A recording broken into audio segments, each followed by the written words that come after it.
ஏன்னா விசிகாக ஆப்ஷனே இல்லை இன்னைக்கு. விசிகா திமுக கூட்டணி விட்டு வெளியில் எங்கேயும் போக முடியாது. விஜய் ஏடிஎம்கே கிட்ட போக முடியும். விஜய் எல்லாம் விளங்காதுங்க. விஜய் வேற ஒரு விமர்சனம் பண்ணிட்டாரு. விஜய் எல்லாம் விளங்காதுங்க. டேக் ஆஃபே ஆகாதுங்க. அதில் இன்னொரு மக்கள் நல கூட்டணி சைபர் ஆகிடும். திமுக விட்டு போகிறாருன்னா ஏடிஎம்கே அலையன்ஸுக்கு போனார்னா அவர் தப்பி பழிப்பார். அங்கே முடியாது, ஏன்னா அங்கே பிஜேபி இருக்குது. வேறு எங்கே போவார் இவர்? அதுதான் இப்போ இருக்க சிக்கல். இது திமுக நடத்தக்கூடிய நாடகம். எவ்வளவோ நாடகங்களை நடத்துச்சு திமுக.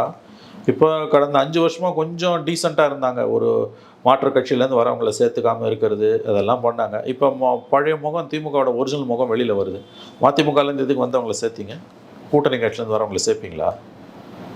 செல்ல பெருந்தைங்க விட்டு ராமதாஸை பார்க்குறீங்க. திரும்ப சீன்ற வேலை தானே இது. எதுக்கு நீங்கள் கூட்டணி கட்சியிலேருந்து வரவங்களை சேர்த்துப்பீங்க? காங்கிரஸில் வந்து அவங்களை சேர்த்துப்பீங்களா? இல்லை விசிகாலாம் சேர்த்துப்பீங்களா? கம்யூனிஸ்டில் வந்து சேர்த்துப்பீங்களா? உங்கள் கட்சியிலேருந்து அவங்களுக்கு போனால் அவங்க சேர்த்துக்கிட்டா அவங்களுக்கு எப்படி இருக்கும்? நான் கேட்குறேன்.